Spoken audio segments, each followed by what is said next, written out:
지난주 성경 여행을 통해 우리는 압살롬이 자신의 동복 여동생인 다말을 겁탈한 이 암논을 살해하고, 그리고 이제 그 아버지의 분노를 감지하고 자기 할아버지의 땅 그술 땅으로 이제 도피를 했었던 장면까지 보았는데, 압살롬이 그술 땅으로 도피를 하고 난 후에 약 한 2년 만에 다윗의 마음 안에 압살롬에 대한 말할 수 없는 그리움이 이제 싹트기 시작하는 그런 장면까지 우리가 공부를 했습니다. 자, 이제 14장에 들어가면 이 스루야의 아들 요압이 이 압살롬을 다윗과 화해시키려고 하는 그런 일을 이제 시작하는 모습을 우리가 볼 수 있습니다. 다윗의 마음이 압살롬을 향하고 있다는 것을 감지한 요압은 꾀를 냅니다. 이 요압은 스루야의 아들 요압은 본래 드고아가 고향이에요. 그 드고아 출신인데 자기의 그 동향 드고아의 한 지혜로운 여성을 이제 선택해서 그녀에게 꾀를 넣어 주어서 다윗 왕에게로 보내는 그런 장면을 우리가 이제 봅니다. 이 요압은 이 드고아의 여인에게 과부의 의복을 입게 하고, 그리고 아주 그 큰 슬픈 애통함이 있는 그런 그 곡을 하고 있는 그런 모습으로 다윗 왕 앞에 나아가서 자신의 남편이 죽고 과부로 남은 자신에게 두 아들이 있는데 오직 자신의 유일한 희망인 그 두 아들이 서로 싸움을 해가지고 한 아들이 다른 아들을 죽였습니다.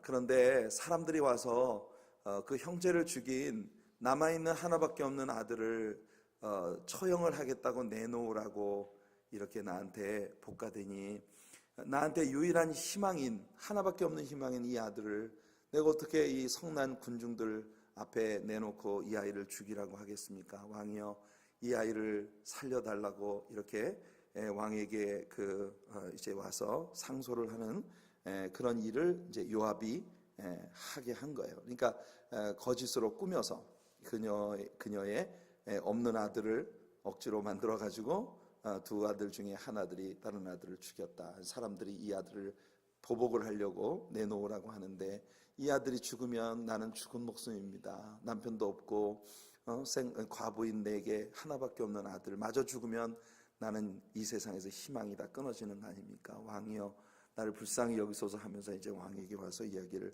하는 거예요. 그럴 때 다윗이 그 이야기를 듣고 내가 그 아들을 보호해 주겠다. 다윗은 참 인정이 많은 사람이기 때문에 요압은 이 여인이 다윗 왕에게 가서 그렇게 이야기를 하면 다윗은 분명히 그 남아있는 한 아들을 보호해 주겠다고 얘기할 거라고 생각을 한 거죠. 그래서 이제 다윗이 정말 그 남아있는 한 아들을 보호해 주겠다고 이야기를 하자 이 여자가 이제 이 이야기를 다윗의 케이스에 적용을 시키는 겁니다. 왕이여, 당신은 내 하나밖에 안 남은 아들을 불쌍히 여기서 그 아이들을 살려주겠다고 하면서 왜 당신의 아들은 이렇게 그 형제를 죽이고 할아버지의 땅 그술 땅으로 피신을 해가지고 지금 이렇게 여러 해를 그곳에서 보내고 있는데 그 아들을 왜 용서하지 않으십니까? 하고 다윗에게 이야기를 한 거예요. 다윗은 그녀의 이야기를 듣자마자 바로 이 일을 요압이 꾸몄다고 하는 것을 직감을 합니다. 다윗은 바로 알았어요. 하지만 여러분 요압 장군에 대해서 다윗이 화를 내거나 이 일로 인해서 요압을 징계하거나 이런 일을 하지 않습니다. 그 다윗의 태도는 우리들에게 내심 다윗이 자기 아들 압살롬과 다시 화해의 빌미를 제공해 준 요압 장군에 대해서 굉장히 적지 않은 고마운 마음을 마음속에 품고 있다고 하는 것을 암시하고 있는 그런 이야기라고 보여집니다. 그렇게 해서 결국 다윗은 압살롬을 다시 이제 불러오게 되는 거예요. 이 장면을 우리가 보면 압살롬도 자기 아버지에게 완전히 회개하고 용서를 빌고 하는 이런 과정을 지나지 않았고, 다윗 역시도 압살롬을 데려오라고는 해놓고는 요압에게 하는 말이 압살롬을 데리고는 오되 내 얼굴은 볼 생각하지 말아라. 이게 뭐예요?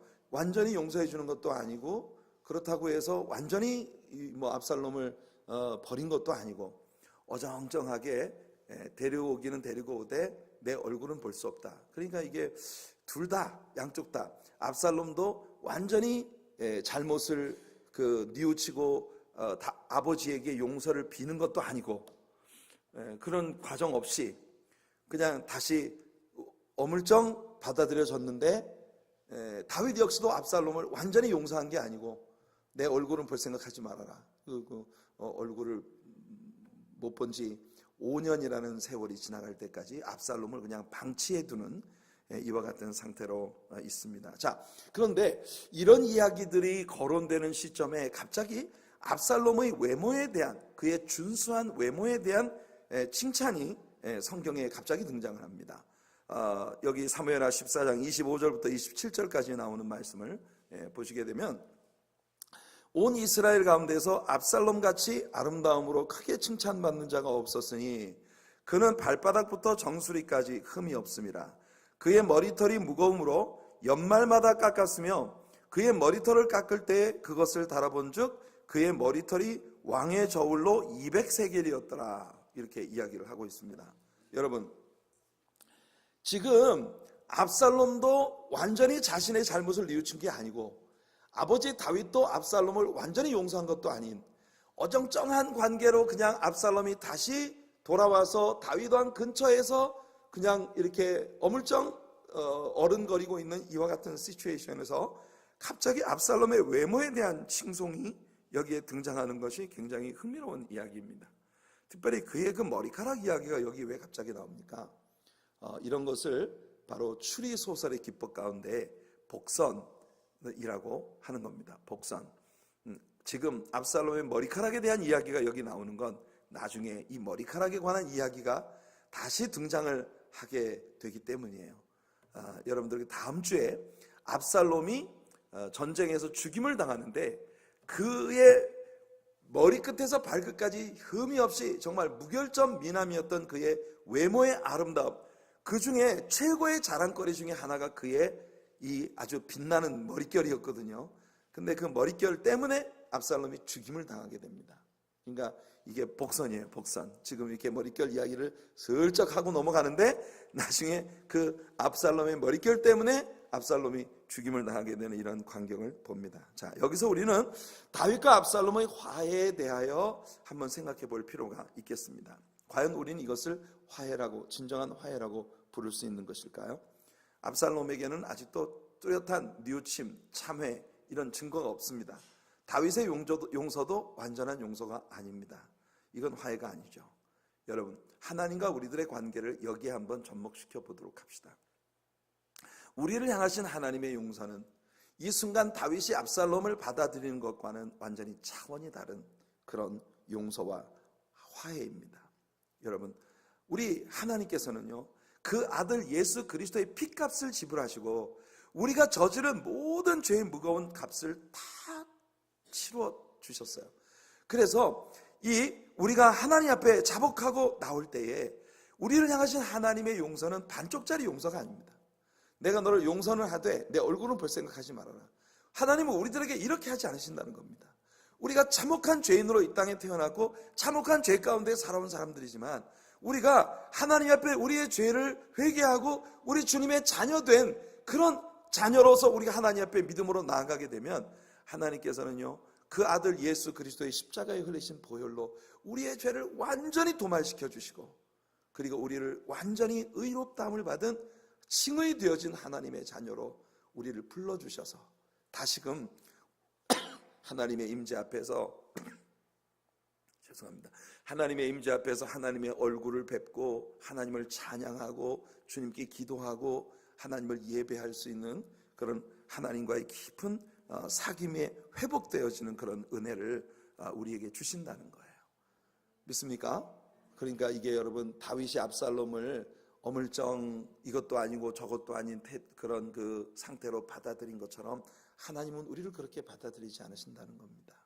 우리가 하나님의 자녀로서 주님 앞에 회개하고 자복하며 우리 예수님의 흘리신 십자가의 보혈로 나를 용서해 주시기를 구하며 주님께로 나아갈 때 우리 하나님은 우리의 죄를 완전히 용서해 주셔서 우리가 다시 하나님의 임재하심 앞에서 주님을 찬양하고 예배하며 하나님과의 깊은 사랑의 릴레이션십을 가질 수 있는 그런 자녀로 우리를 삼아 주신다는 겁니다.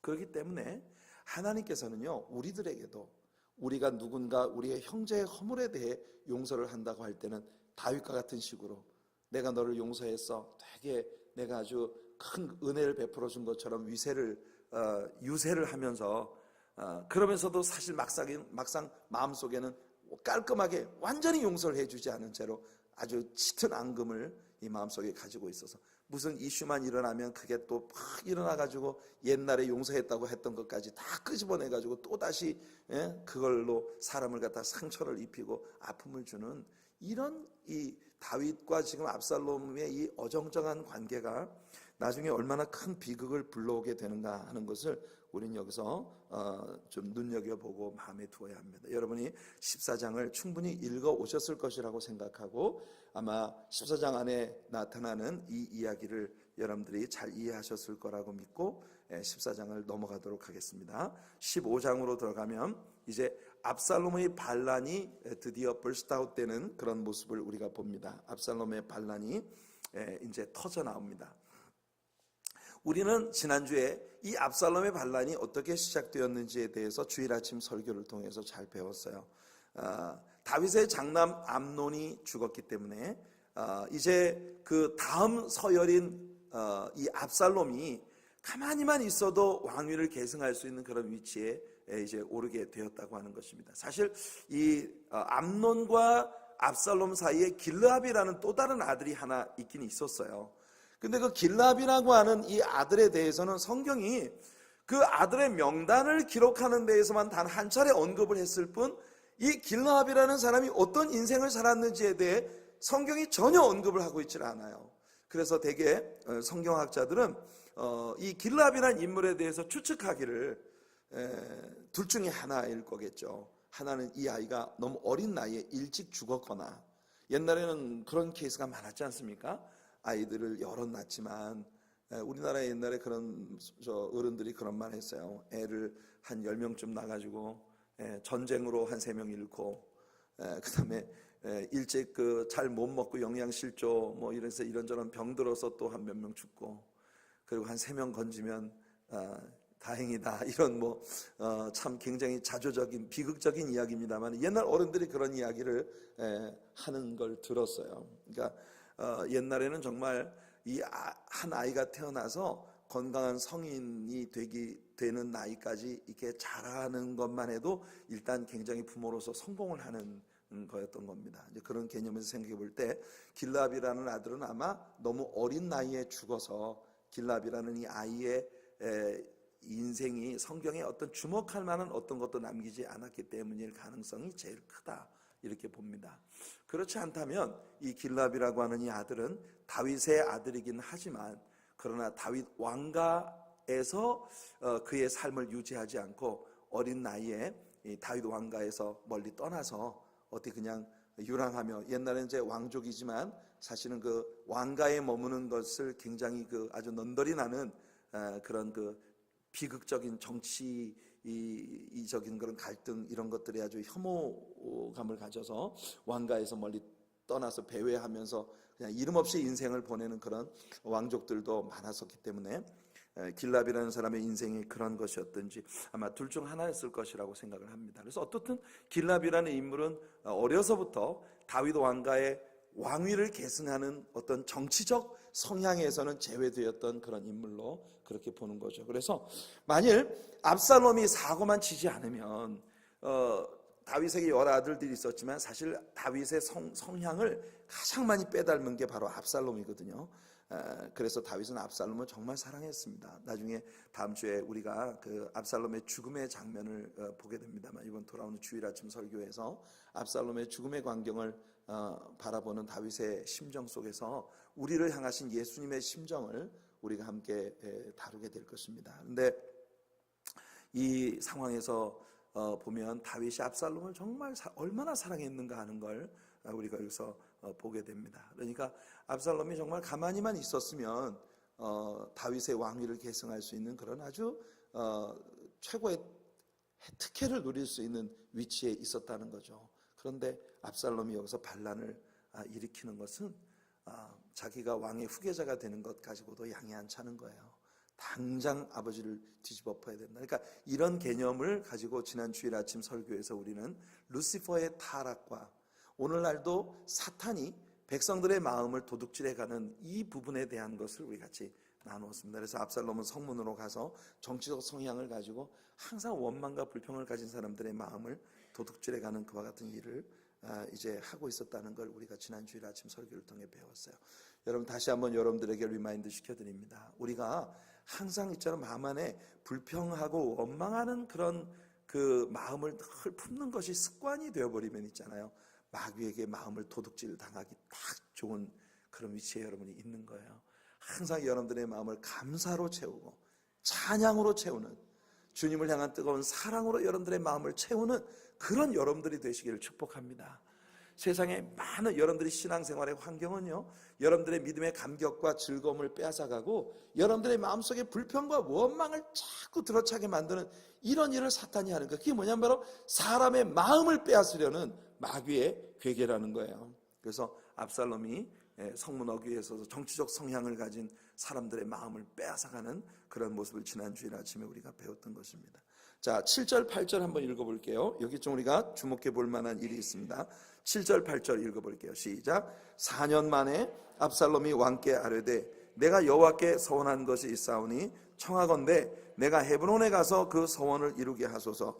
당신의 종이 아람 그술에 있을 때에 서원하기를 만일 여호와께서 반드시 나를 예루살렘으로 돌아가게 하시면 내가 여호와를 섬기리이다 하였나이다. 자, 압살롬이라는 사람의 인생 가운데 그가 여호와 하나님을 예배한다든지 여호와 하나님을 섬긴다든지 어떤 그 하나님과의 릴레이션십에 대해서 유일하게 언급된 자리가 바로 여기입니다. 우리 지난주일 아침에 그랬죠. 압살롬은 그 외모에 있어서 또는 정치적 성향에 있어서 그의 탁월함에 대해 여기저기에서 많은 그 칭찬과 그에 대한 언급이 나오는데 이 압살롬의 믿음에 관한 부분은 성경이 전혀 함구하고 있다, 입을 다 다물고 있다 하는 걸 지난주에 이야기했습니다.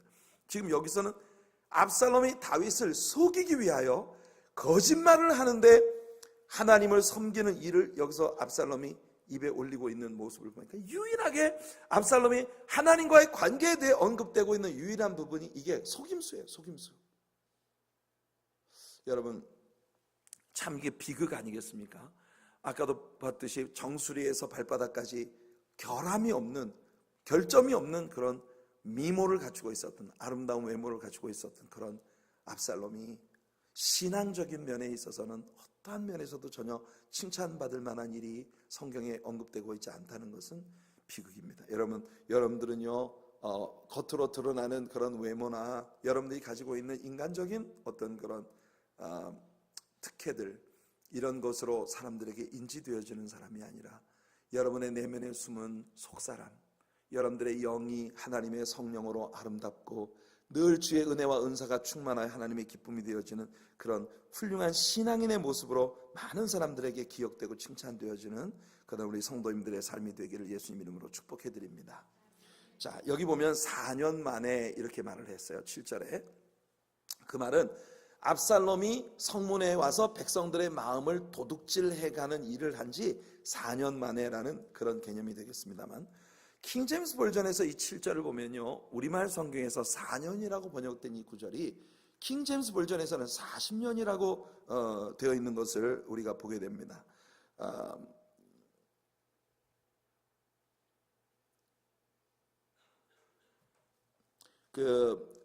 사무엘하 15장 7절 말씀을 킹제임스 버전에서 읽어드리면 이렇게 시작됩니다. And it came to pass after 40 years that Absalom said unto the king, 이렇게 나옵니다. 그러니까 압살롬이 다윗에게 와서 이 이야기를 한 것이 40년 후라고 이렇게 되어 있는 거예요. 자, 이게 우리말에서는 4년이라고 되어 있는 것이 킹제임스 버전에서는 40년이라고 되어 있는데 어느 쪽이 맞을까?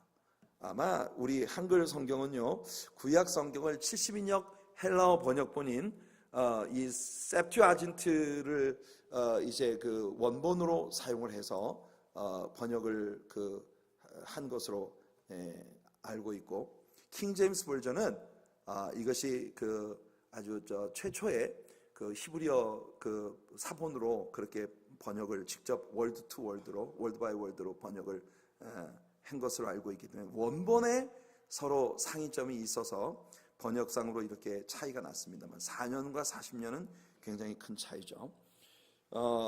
그런데 여러분, 압살롬이 사람들의 마음을 도둑질해간 그때로부터 40년이 지났다고 하는 건 일단 계산이 맞지 않습니다.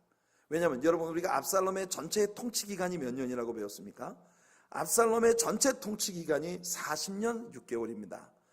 헤브론에서 7년 6개월 동안 압살롬이 통치를 했고, 그리고 이 예루살렘에서 전체 이스라엘 민족을 통치한 것이 33년 동안 통치를 했기 때문에, 그래서 다윗의 전체 통치 기간이 40년 6개월이에요. 근데 압살롬이 이게 40년 동안 반란을 준비했다고 하는 것은 사실은 어떻게 보면 계산이 맞지 않습니다. 이 부분에 대해서 이제 강해 설교가들이나 성경학자들 가운데 다양한 의견이 있는데요. 압살롬이 다윗이 헤브론에서 통치를 할 때 얻었던 아들이지 않습니까?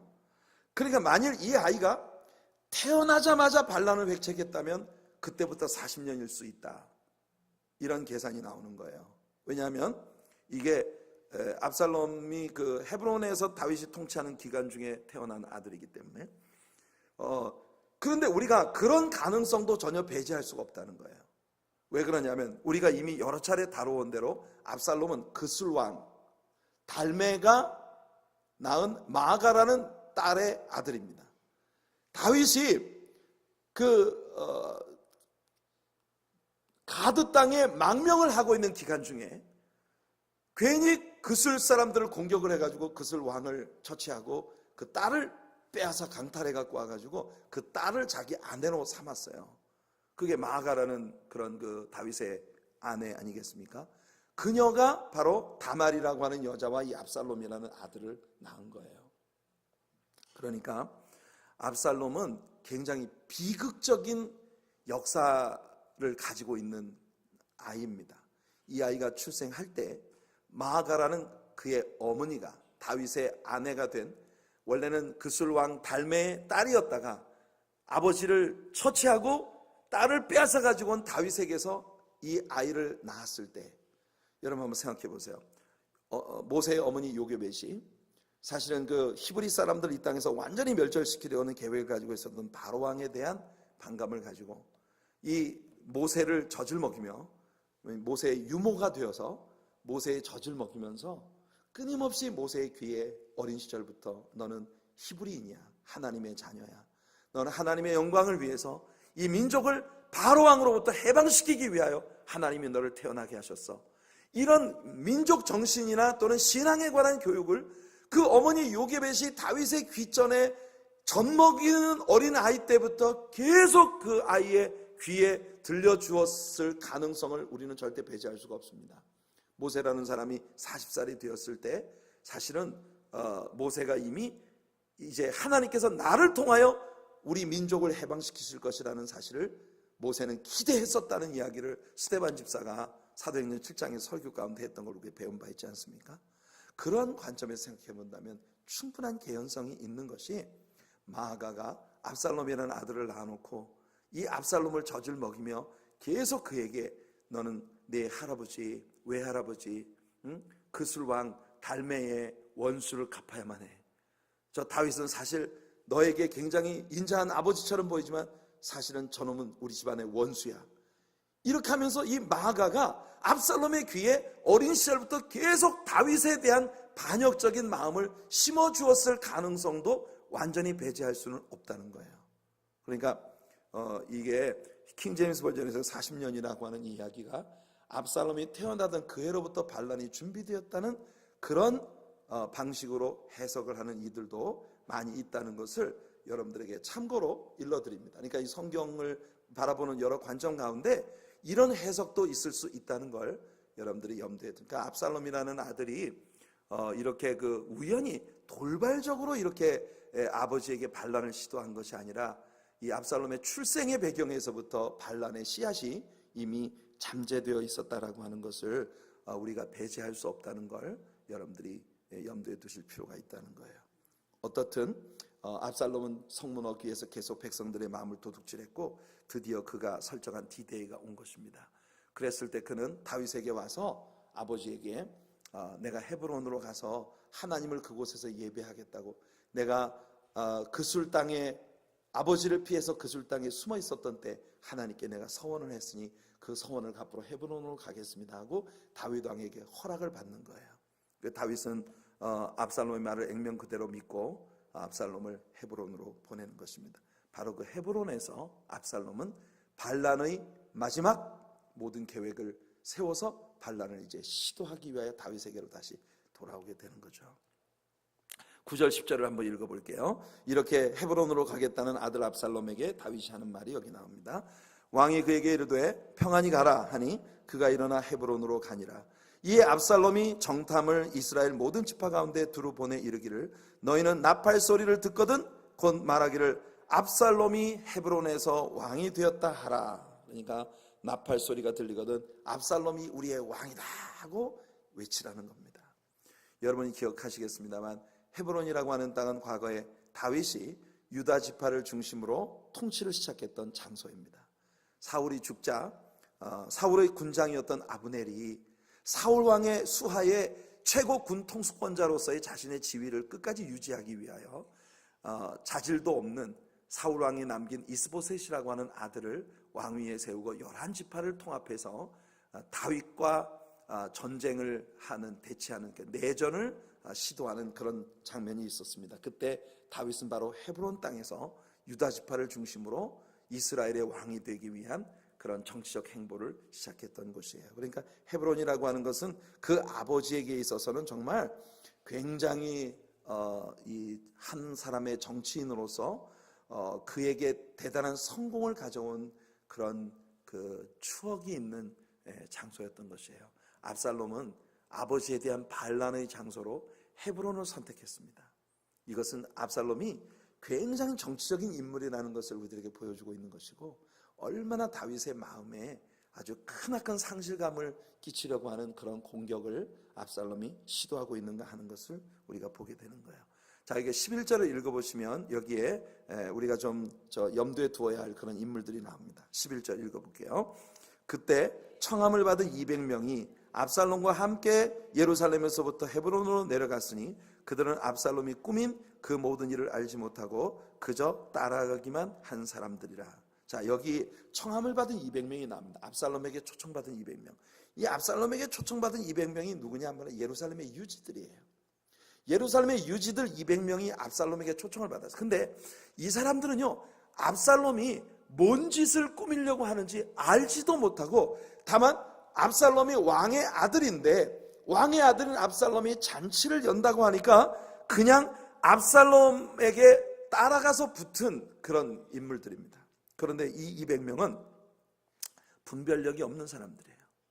다윗 왕과 압살롬 사이에 있는 이 갈등, 그리고 압살롬이 지금 사람들의 마음을 계속 도둑질해서 다윗에게 반란을 획책하고 있다는 이런 내면의 숨은 이야기를 일체 알지 못하는 분별력 없는, 그러나 허영심에 사로잡혀서 왕의 아들이 초청한 이 자리에 우리가 감으로 해서 우리가 이 왕의 아들에게 인정을 받는다는 정치적 허영심 때문에 이 사람들은 자기들이 지금 무슨 일로 이용을 당하는지도 모른 채 압살롬에게 붙은 사람들입니다.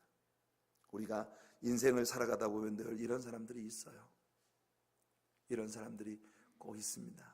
지금 압살롬이 무슨 일을 꾸미는지 알지도 못한 채 그냥 압살롬에게 가서 들어붙어서 200명이 이용을 당하는 겁니다. 그래서 압살롬은요, 정치적으로 자 봐라, 예루살렘의 유지들 200명이 나의 반란에 함께 동참했다, 이게 이용을 하는 거예요.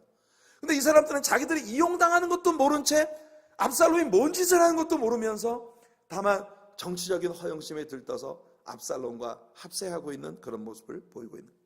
여러분, 우리는 참 많은 때에요, 사탄에게 이런 태도 때문에 이용당하는 많은 사람들의 모습을 봅니다. 자, 12절을 한번 읽어볼게요. 제사 드릴 때 압살롬이 사람을 보내 다윗의 모사 길로 사람 아히도벨을 그의 성읍 길로에서 청하여 온지라. 반역하는 일이 커감에 압살롬에게로 돌아오는 백성이 많아지니라. 보세요. 자, 여기 보면 아히도벨이라는 사람이 나옵니다. 지난 주일 아침 설교에서 아히도벨에 대해서 배웠습니다. 기억나십니까? 아히도벨이 어떤 인물이라고 했죠? 그는 다윗의 카운슬러였어요.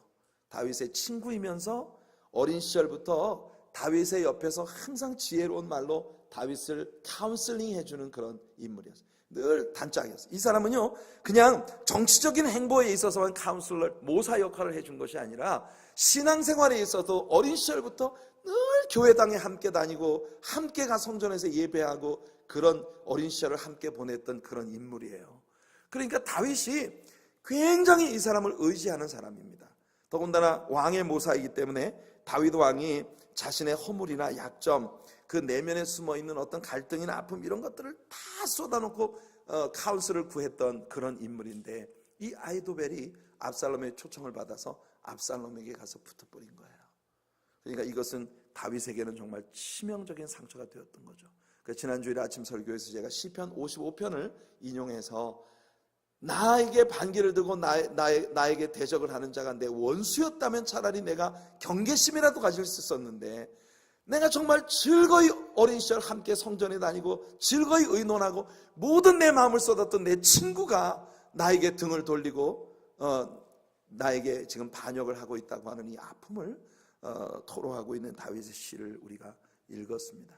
다윗에게 아주 치명적인 상처가 됐고, 이렇게 다윗의 아주 절친이었던 아히도벨이나 또는 예루살렘의 유지들 200명 이런 사람들이 정말 진상을 알지 못한 채 압살롬에게 붙음으로 해서 압살롬 쪽으로 많은 백성들이 돌아오게 되었다는 거예요. 그러니까 압살롬은요, 사람들의 마음을 어떻게 도둑질하는지를 너무 잘 알고 있는 인물입니다. 그러니까 이런 성향을 가진 인물들 곁에 있다는 건 정말 비극이에요.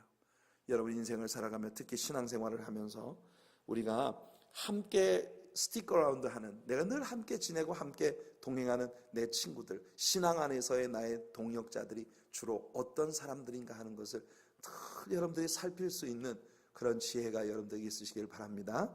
항상 여러분들에게 신앙적인 격려를 주고 서로 중보하고 함께 위해서 기도하고 늘 교회 중심으로 하나님의 말씀 중심으로 그렇게 관계를 유지할 수 있는 좋은 친구들을 여러분 곁에 늘 두는 여러분들 되시길 바라요. 어쨌든 성경에서 항상 공격을 당하는 자들은 마음의 불평과 원망이 있는 사람들이 사탄에게 그 마음을 도둑질 당하는 이런 비극을 겪게 된다는 걸 우리는 염두에 두어야 합니다. 자, 이제 우리는 도망치는 다윗의 모습을 보게 됩니다. 13절을 보시면요, 한 메신저가 다윗에게 와서 압살롬이 반란을 일으켰다는 사실과 이스라엘의 인심이 다 압살롬에게로 기울어 버렸다고 하는 이야기를 다윗에게 보고를 합니다. 그런데 바로 그 다음 절 14절을 보시면 진짜 다윗이 전혀 다윗답지 않은 모습을 여기 갑자기 보입니다. 여러분, 다윗이 누굽니까? 진짜 그 시대에 산전수전 다 겪은 정말 베테랑 중에 베테랑이에요. 다윗은 전쟁의 사람입니다. 백전노장이에요. 다윗은 하나님이 그 마음에 주신 용기로 전쟁터에 나가서 뒷걸음치지 않는 자입니다. 그런데 말이에요, 그 아들 압살롬이 반란을 일으켰다는 뉴스를 듣자마자 바로 다윗은 일어나서 자기를 따르는 신하들에게, 야 빨리 도망가자, 압살롬이 우리 죽일지도 몰라, 야 빨리 도망가자. 그러면서 부랴부랴 짐을 꾸려가지고 예루살렘 왕좌를 내주고 그냥 빨리 떠나버리는 거예요.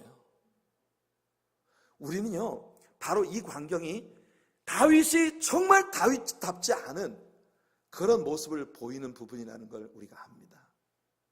그런데 다윗은 왜 이렇게 했을까요?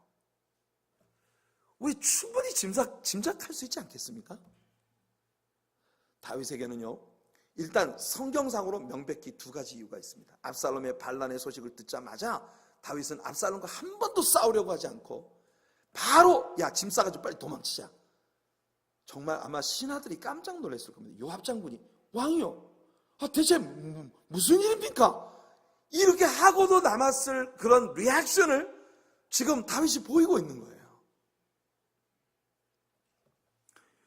우리가 성경을 공부하면서 볼 때 다윗이 압살롬의 반란 소식을 접하자마자 바로 도망부터 치려고 했었던 데는 명백한 두 가지 이유가 있습니다. 그 첫 번째 이유는 뭐냐 하면 뒤에 여러분 25절과 26절을 보시면요, 이런 광경이 나옵니다. 사독이라는 제사장이 나와요. 이 사독이라는 제사장이 하나님의 언약궤를 예루살렘으로부터 메어가지고 와서 도망치는 다윗을 만납니다. 미리 와서 길목을 지키고 있다가 이 사독이라는 제사장이 이게 무슨 뜻이냐면, 여러분, 이스라엘 사람들에게 하나님의 언약궤가 함께 가는 곳이 그게 의로운 쪽입니다. 아시죠, 여러분? 하나님의 언약궤는 이스라엘 사람들에게는 승리의 상징이었고 축복의 상징이었어요. 근데 당시에 사독이라는 제사장이 언약궤를 메고 다윗을 기다리고 있다가 길목에서 다윗을 만납니다. 다윗이 사독에게 하는 말이, 너 왜 여기 와 있냐? 그런데 여러분, 이 사독이 다윗 왕에게 하는 말이, 왕이여, 이 언약궤가 함께 가는 자가 진짜입니다.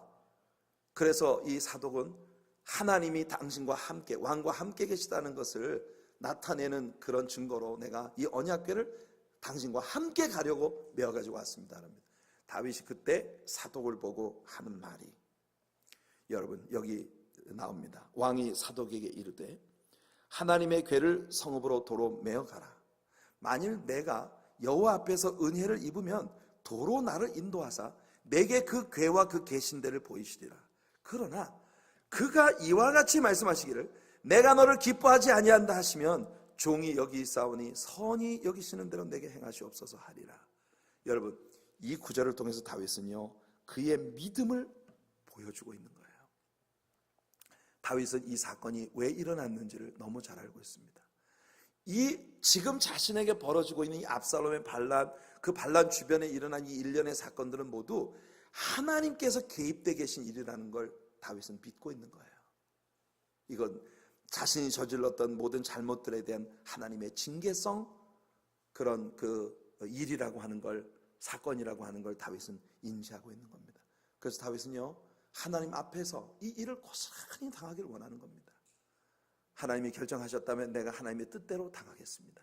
마치 십자가 앞에서 이 잔이 내게서 지나가게 하옵소서 라고 구하는 인간적인 면이 분명히 있음에도 불구하고, 그러나 나의 원대로 마옵시고 아버지의 원대로 되기를 원하나이다라고 고백했던 그런 그 예수님의 모습이 다윗에게서 지금 보이는 거예요.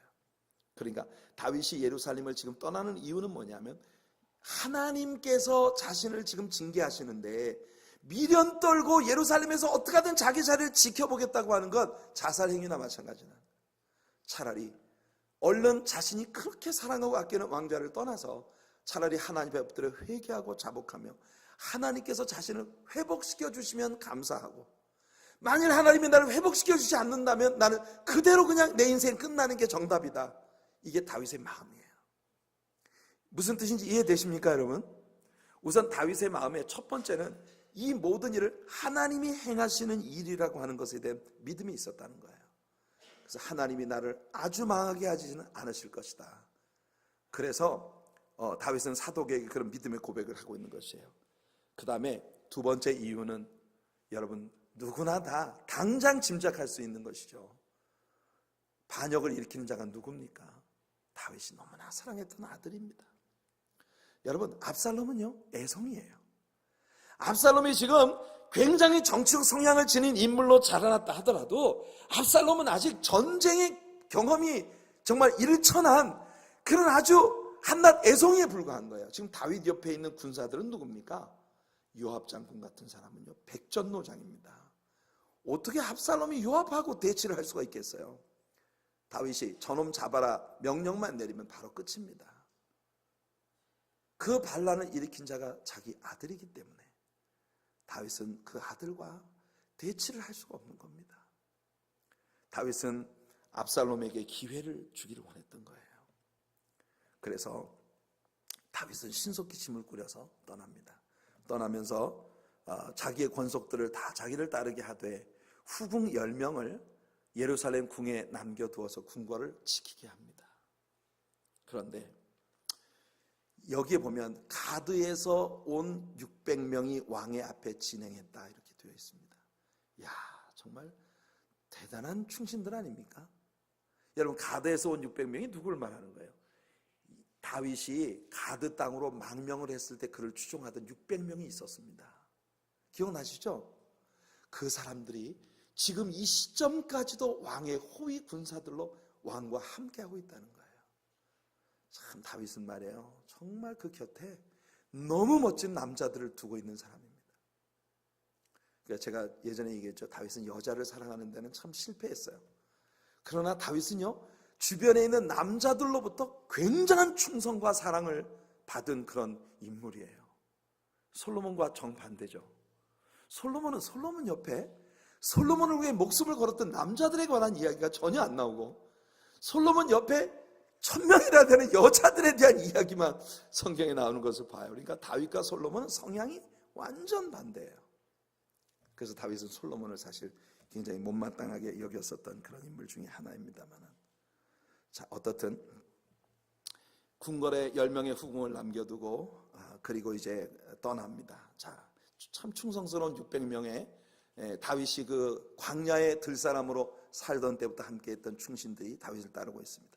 이런 와중에 다윗은요, 가드에서 올라온 이때라고 하는 사람에게 이렇게 말을 합니다. 자, 19절 20절 한번 읽어볼게요. 19절 20절 시작. 그때 왕이 가드 사람 이때에게 이르되 어찌하여 너도 우리와 함께 가느냐? 너는 쫓겨난 나그네이니 돌아가서 왕과 함께 네 곳에 있으라. 너는 어제 왔고 나는 정처 없이 가니 오늘 어찌 너를 우리와 함께 떠돌아다니게 하리요? 너도 돌아가고 내 동포들도 데려가라. 은혜와 진리가 너와 함께 있기를 원하노라 하니라. 자, 이 와중에 이 가드 사람 이때라고 하는 사람, 이 이때라고 하는 인물은 가드 출신의 블레셋 사람인 것 같아요. 아마 다윗이 가드를 공격했을 때 다윗의 포로가 되었던 자가 아닐까 그렇게 추측이 됩니다. 그는 이 시점에서 이때를, 전쟁 포로였던 이때를 해방을 시켜는, 그러니까 전쟁 포로로부터 자유를 주고 있는 그런 모습을 봅니다. 여기서 다윗이 이때에게 하는 이 말이 저는 참 인상 깊습니다. 너는 어제 왔고 나는 지금 정처 없이 떠나간다라고 말하고 있는 다윗의 마음이에요. 다윗은 지금 자신이 스스로 느끼기에 하나님께 징계를 받아 앞일을 예측할 수 없는 어둠 속으로 난 지금 가고 있다. 그러나 너는 새파랗게 젊은 사람이잖아. 나 같은 사람을 따라다니면 고생길밖에 없어. 그러니 너는 이게 좋은 기회다. 어서 돌아가서 네 마음대로 자유를 구가하면서 살아라. 이렇게 다윗은 이때를 돌려보내는 거예요. 자, 여러분, 정말 너는 젊은데 나를 따라가면서 함께 고생할 필요가 없다. 그런데 이때라고 하는 인물은요, 다윗에게 매료된 사람입니다. 전날에는 다윗의 포로로 어쩔 수 없이 노예가 된 사람이지만 다윗 곁에 있으면서 다윗을 너무너무 사랑하고 충성스러운 그런 신하의 마음을 가진 인물이 된 거예요. 그래서 이때는 돌아가기를 거부하고 다윗과 모든 생사를 함께 하기로 결정하는 것입니다. 저는 이 광경이 참 눈물겹도록 아름답습니다. 다윗은요, 그 고생길에 오른 자기를, 만일 이때라는 자가 이때 도망을 쳤다면 보통 왕들 같으면 저놈 죽여라 그럴 겁니다. 그런데 다윗은 오히려 나 따라가봤자 고생길만 훤하다. 너는 너의 자신의 행복을 위해서 네 갈 길을 가라. 자유를 주었는데, 그런데 이때는요, 지금 자신이 다윗에게 포로가 되었기 때문에 어쩔 수 없이 충성하는 사람이 아니라 다윗을 진심으로 사랑하기 때문에 다윗을 위해 생사를 함께할 마음을 가지고 있는 결단이 있다는 걸 왕 앞에 보여줍니다. 여러분, 저는요, 많은 때 이것이 우리 신자들의 예수님 앞에서의 위치라고 봅니다. 옛날엔 말입니다, 본래 우리가 죄로 말미암아 죽을 수밖에 없는 자리에서 예수님의 사랑의 포로가 된 사람들이에요. 그래서 옛날에는 내 선택이 아니라, 나의 초이스가 아니라 예수님을 믿는 일 이외에 달리 길이 없기 때문에 어쩔 수 없이 이 길을 가는 것이 우리들의 신앙의 시작이었습니다. 그러나 우리들의 신앙생활은 주님을 예배하며 말씀을 배우며 날마다 기도하며 우리 주님과의 달콤한 사귐 가운데 거하다 보니 예수님의 사랑에 점점 더 매료되어서 이제는 예수님이 없으면 내 삶이 아무 의미도 없는 사람들이 되어버린 거예요. 그래서 이제는 예수님이 날 보고 그만 돌아가라고 말을 해도 죽는 데나 사는 데나 사나 죽으나 내 안에서 그리스도만 존귀케 되기를 원한다는 이 바울의 마음을 가지고 죽도록 예수님 곁에 붙어 있을 수밖에 없는 예수님의 사랑의 포로가 된 사람들, 이것이 우리 신앙인들의 위치이기를 바랍니다. 참 아름다운 부분이지 않습니까? 이때의 모습은 우리들에게 여러분 이런 교훈을 줍니다. 지금은 변절의 시대입니다. 어제 절친이었던 것처럼 보이던 자가 하루아침에 손톱만한 유익을 위해서 변절을 하고 등에 칼을 꽂는 변절과 배신의 시대를 우리는 살고 있습니다. 이와 같은 때에 이때와 다윗 사이에 오고 가는 이 아름다운 사랑의 이야기는 우리들을 정말 매료시킬 수 있는 그런 아름다운 이야기가 아니겠습니까?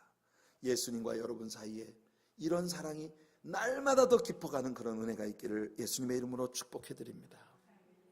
베드로의 이야기를 한번 떠올려 보세요.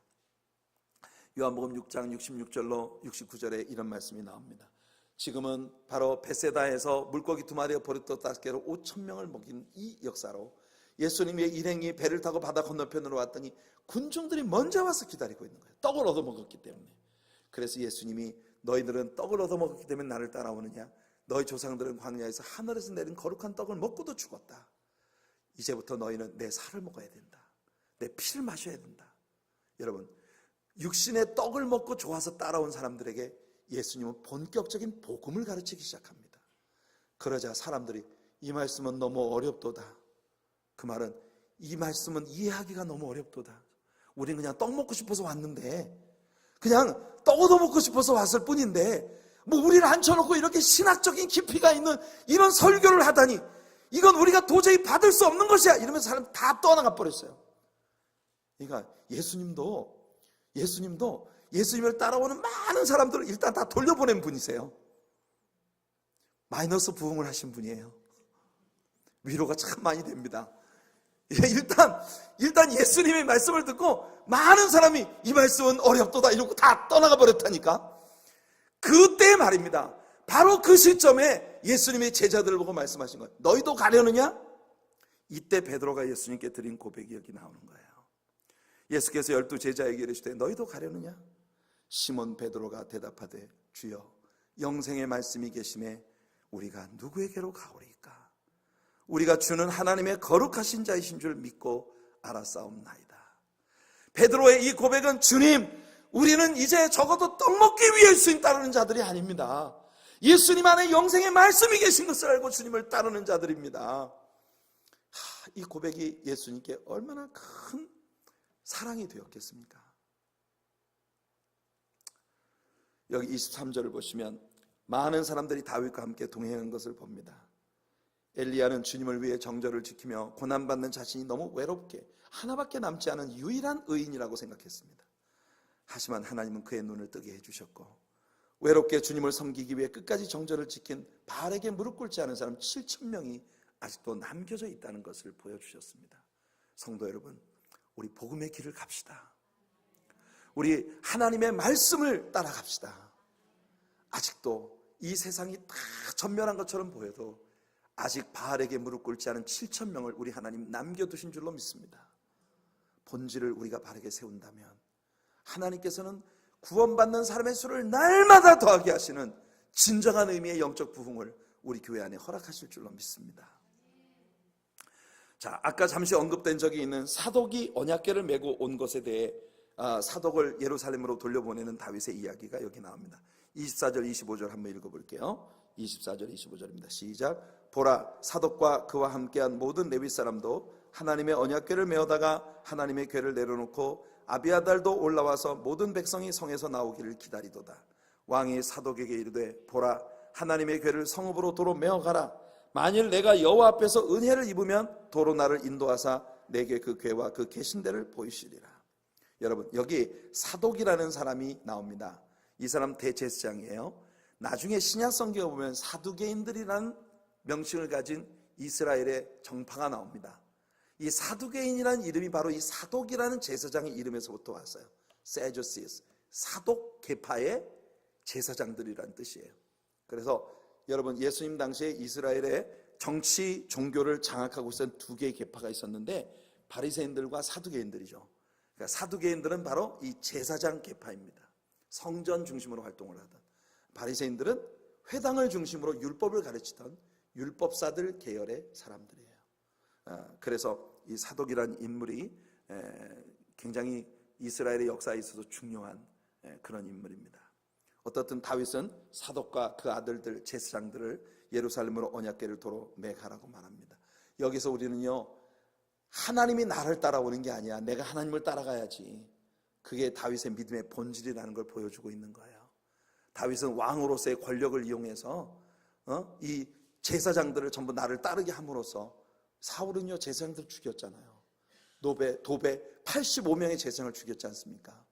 그러나 다윗은 제사장들과 종교는 내가 왕으로서 내 마음대로 좌지우지하는 게 아니다, 하나님이 나를 허락하시면 나는 분명히 그 성전으로 돌아갈 거야. 그게 다윗의 믿음이었어요. 여러분들에게도 이런 순수한 믿음이 있으시기를 축복합니다. 아멘. 자, 30절과 31절 한번 읽어볼게요. 30절 31절입니다. 다윗이 감람산 길로 올라갈 때에 그의 머리를 그가 가리고 맨발로 울며 가고 그와 함께 가는 모든 백성들도 각각 자기의 머리를 가리고 울며 올라가니라. 어떤 사람이 다윗에게 알리되 압살롬과 함께 모반한 자들 가운데 아히도벨이 있나이다 하니 다윗이 이르되 여호와여 원하옵건대 아히도벨의 모략을 어리석게 하옵소서 하니라. 아히도벨은 다윗에게 모사였던 사람입니다. 그런데 이제 압살롬의 편에 붙었어요. 다윗은요 아히도벨을 막 저주할 수도 있었습니다. 그런데 다윗은 다만 하나님께, 하나님 아히도벨의 모사가 어두워지게 해주시옵소서, 이렇게 하나님 앞에 구하고 있어요. 다윗은 정말 굉장한 절제의 사람이라는 걸 우리는 여기서 발견합니다. 그러나 다윗의 기도는 굉장히 임팩트가 있었어요. 결국은요 아히도벨이라고 하는 사람이 압살롬의 귀에 넣어주는 이 잘못된 모사 때문에 결국 압살롬의 반란은 실패로 끝나게 되고 맙니다. 자, 어떻든 다윗은 그렇게 철저히 하나님께 기도하며 하나님을 믿음으로 의탁하고 있는 그런 모습을 우리들에게 보여주고 있습니다. 참 아름다운 모습이죠. 여러분, 고난당할 때 우리들은 다윗에게서 배웁시다. 어려움이 다가올 때 어려움을 적어도 어떻게 넘겨야 하는가 하는 것을 다윗에게서 배울 수 있는 우리들이 되기를 바랍니다. 신앙적이어야 합니다. 하나님 중심이어야 합니다. 그리고 하나님께 우선권을 드려야 합니다. 늘 그게 다윗의 모습이었어요. 하나님이 다윗을 내 마음에 꼭 드는 자다라고 말씀하실 수밖에 없는 이유들이 바로 이런 데서 나타나는 거예요. 사실 우리들의 진짜 믿음은요, 우리가 고난 가운데 있을 때에 드러나는 것입니다. 이런 믿음을 우리 모두 갖게 되기를 바랍니다. 자, 32절 33절 읽어볼게요. 다윗이 하나님을 경배하는 마루턱에 이를 때에 아렉 사람 후세가 옷을 찢고 흙을 머리에 덮어쓰고 다윗을 맞으러 온지라. 다윗이 그에게 이르되 내가 만일 나와 함께 나아가면 내게 누를 끼치리라. 자, 이 후세는 다윗의 친구였습니다.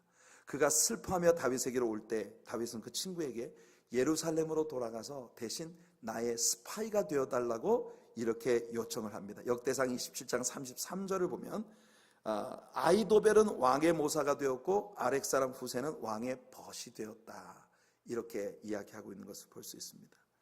다윗의 모사였던 아히도벨은 압살롬의 반역을 향해 돌아갔습니다. 그러나 후세는 왕의 친구이기 때문에 끝까지 다윗 곁에 남아서 다윗을 위해 목숨을 걸고 예루살렘에서 그의 역할을 감당해주는 그런 인물이 되어주는 거죠. 자, 다윗의 계획을 한번 들어보죠. 34절부터 37절입니다. 시작. 그러나 내가 만일 성읍으로 돌아가서 압살롬에게 말하기를 왕이여 내가 왕의 종이니이다, 전에는 내가 왕의 아버지의 종이었더니 이제는 내가 왕의 종이니이다 하면 내가 나를 위하여 아히도벨의 모략을 패하게 하리라. 사독과 아비아달 두 제사장이 너와 함께 거기 있지 아니하냐. 내가 왕의 궁중에서 무엇을 듣든지 사독과 아비아달 두 제사장에게 알리라. 그들의 두 아들 곧 사독의 아히마스와 아비아달의 요나단이 그들과 함께 거기 있나니 너희가 듣는 모든 것을 그들 편에 내게 소식을 알릴지니라 하는지라. 다윗의 친구 후세가 곧 성읍으로 들어가고 압살롬도 예루살렘으로 들어갔더라. 16장으로 들어갑니다. 16장은 이제 다윗의 도피 생활을 우리에게 보여주는데요. 15장에서 우리는 다윗이 고난당할 때 그에게 충성을 보여주었던 다윗 편에 있었던 인물들을 보았습니다. 그러나 16장은요, 다윗이 받고 있는 다윗의 고난을 기회로 사용하려고 하는 아주 간사한 변절자들의 모습이 16장에 나타나고 있는 것을 봅니다. 다윗이 어려움을 당하자 다윗 주변의 사람들은 이렇게 둘로 쫙 갈라진 것입니다. 항상요, 예수님께서 이 세상의 마지막 때에 관한 이야기를 할 때는 모든 세상을 둘로 나누는 것, 오른편 왼편으로, 양과 염소로, 의로운 자와 불의한 자로, 어둠과 빛으로, 이 세상에 있는 모든 존재가 두 갈래로 나뉘어지게 되는 것을 예수님은 늘 언급하시고 계십니다. 여러분, 둘로 세상은 나뉘어지게 돼 있어요. 지금은 다 섞여 있는 것처럼 보이지만 여러분들은 어느 편에 서시겠습니까? 이것이 날이 갈수록 분명해지는 여러분들의 모습이 되기를 예수님 이름으로 축원해 드립니다. 자, 우리는 먼저 다윗이 요나단의 아들 무비보셋을 위해서 내어주었던 사울의 종이었었던 시바라고 하는 이 종이 다윗을 만나는 장면을 1절부터 4절까지 봅니다. 시바는요, 기회주의자예요. 그는 다윗이 황망한 가운데 빠진 것을 보고 즉시 달려와 다윗에게 거짓 보고를 합니다. 왕이요, 왕이 무비보셋에게 얼마나 인애를 베풀어 주었습니까? 그런데 그 무비보셋이 지금은 압살롬에게 달라붙어서 이번 기회에 왕에게 빼앗겼던 사울 왕가를 일으키겠다는 야심을 가지고 있나이다. 이렇게 하면서 이 시바라고 하는 사울의 종이었던 다윗이 요나단의 아들인 무비보셋에게 인애를 베푼 거 우리 배웠잖아요, 그죠? 그때 그 시바를 이 요나단에게 종으로 붙여줬거든요. 근데 이 시바가, 왜냐면 요나단이 아니라 무비보셋은 말이에요, 두 다리가 다 저려서 꼼짝을 못합니다. 그 꼼짝도 못하는 이 무비보셋의 다리 노릇을 해달라고 다윗이 보냈는데, 그 꼼짝 못하는 무비보셋을 앉혀놓고 다윗에게 와가지고 무비보셋을 모함을 하고 중상모략하고 그렇게 해서 다윗의 마음을 얻는 거예요. 다윗은 너무나 황급한 상황 가운데 있기 때문에 진상을 조사해 볼 겨를도 없이 시바에게 이렇게 말을 확 뱉어버리고 맙니다. 그래, 무비보셋에게 주었던 모든 걸 네 마음대로 해라, 너한테 다 줄게.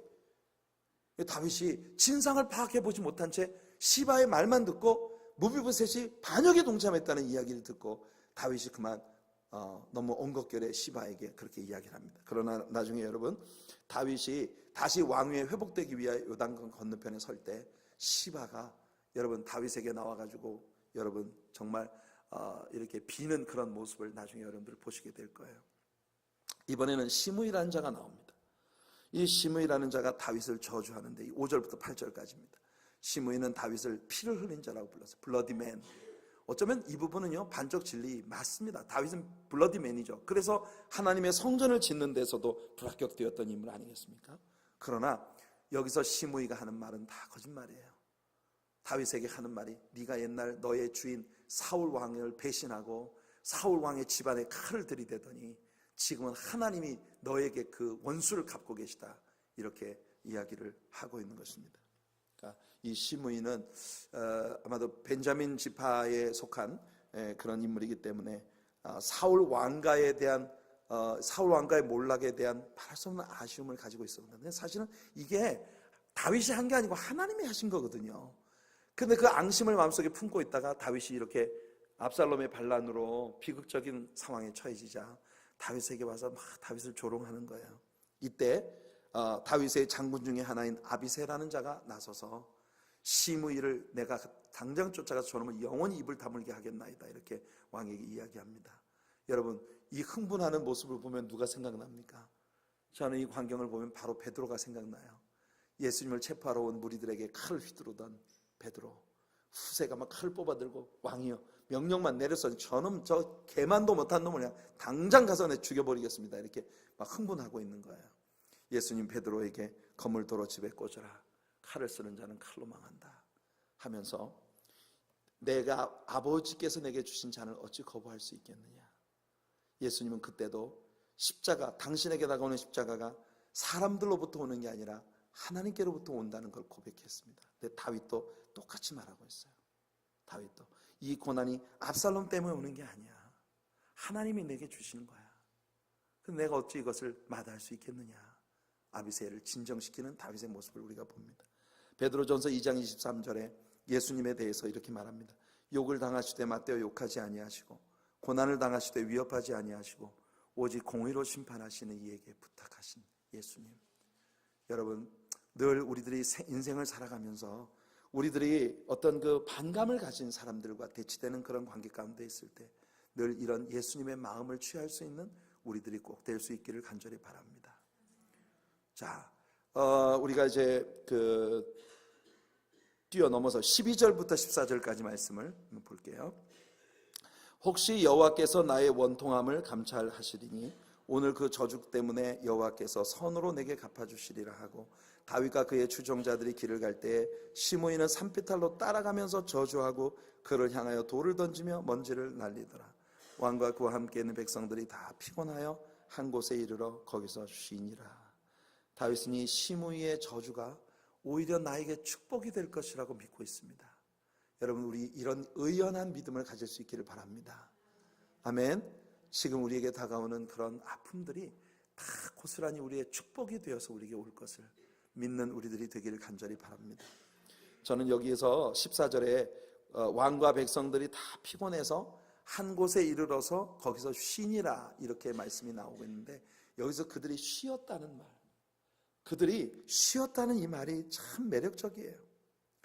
시편 3편 바로 이 시점에 압살롬의 반란을 피해서 도망칠 때 지었던 다윗의 시가 있습니다. 그 시편 가운데 보면은 다윗이 이런 고백을 해요. 시편 3편 5절 6절입니다. 같이 한번 읽어볼게요. 시작.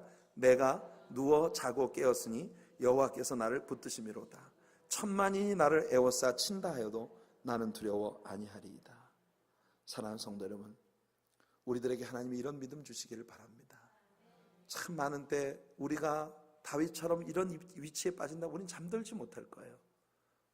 저는 정말 날밤을 꼬박 샐 것 같습니다. 그런데 다윗은 잤어요. 하나님 앞에 기도로 의탁해 놓고는 그 다음에 하나님께서 이 모든 일을 하시리라 믿고 잠속에 빠져드는 겁니다. 감옥에 갇혀서 야고보는 순교했는데 6월절 명절이 지나면 바로 자기가 죽을 차례인데, 그런데도 베드로는 감옥 안에서 실컷 자고 있었습니다. 하나님께서 저와 여러분들에게 이런 믿음을 주시기를 간절히 바랍니다. 자, 이제 잠시 우리 눈을 돌려서 압살롬, 이제 다윗은 이렇게 예루살렘을 떠나서 피신을 가고 있고, 예루살렘을 차지한 압살롬이 무슨 짓을 하는지 한번 보세요. 압살롬은 자기 아버지의 신실한 친구였던 후세가 아버지와 함께 피난을 가지 않은 것을 보고 깜짝 놀랐습니다. 하지만 그건 다윗의 작전이었다는 걸 우리가 이미 배웠습니다. 그죠?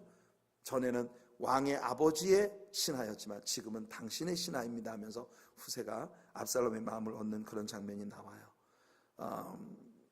그리고 이어서 압살롬은 아이도벨의 모략을 받아서 다윗이 남기고 하는 후궁들을 백주대낮에 궁궐 옥상에 텐트를 치고 그 왕의 후궁들과 동침을 하는 이런 무참한 폐륜적인 그런 범죄를 저집니다. 아버지의 후궁들과 더불어서 어쩌면 다윗의 집안의 이런 보복과 살상이 끊임없이 반복될 것이라고 하는 하나님의 말씀이 이루어지는 부분일 수 있겠죠. 그러나 왕의 대관식 치고는 너무나도 치졸하고 그렇고 더러운 그런 대관식입니다. 그런데 보세요. 23절 말씀을 읽어봅시다. 시작. 그때 아이도벨이 베푸는 계략은 사람이 하나님께 물어서 받은 말씀과 같은 것이라. 아이도벨의 모든 계략은 다윗에게나 압살롬에게나 그와 같이 여겨졌더라. 보세요. 아이도벨이 무슨 말을 하면 그거는 곧장 하나님의 말씀이라고 압살롬은 믿고 있는 거예요.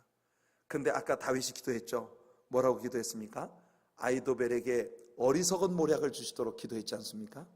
지금 여기서 아이도벨은 압살롬을 계속 어리석은 곳으로 이끌어가고 있는 것이에요. 다윗의 기도가 응답되고 있는 모습을 여기서 보는 것입니다.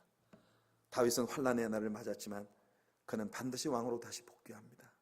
바로 다음 주에 우리는 압살롬과 압살롬에게 마음을 도둑질 당했던 사람들의 결과가 어떻게 되는지, 그리고 멀리 마하나임까지 이방 땅으로 피신 갔던 다윗이 돌아오는 그런 장면을 우리는 보게 될 것입니다.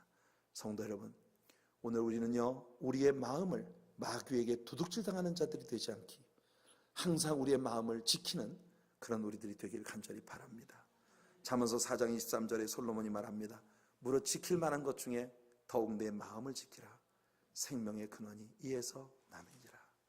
사랑하는 성도 여러분, 하나님께서 주의 성령을 우리에게 부어주셔서 늘 우리들의 마음과 믿음을 지킬 수 있는 하나님의 사람들이 되도록 우리를 축복하시기를 간절히 원합니다.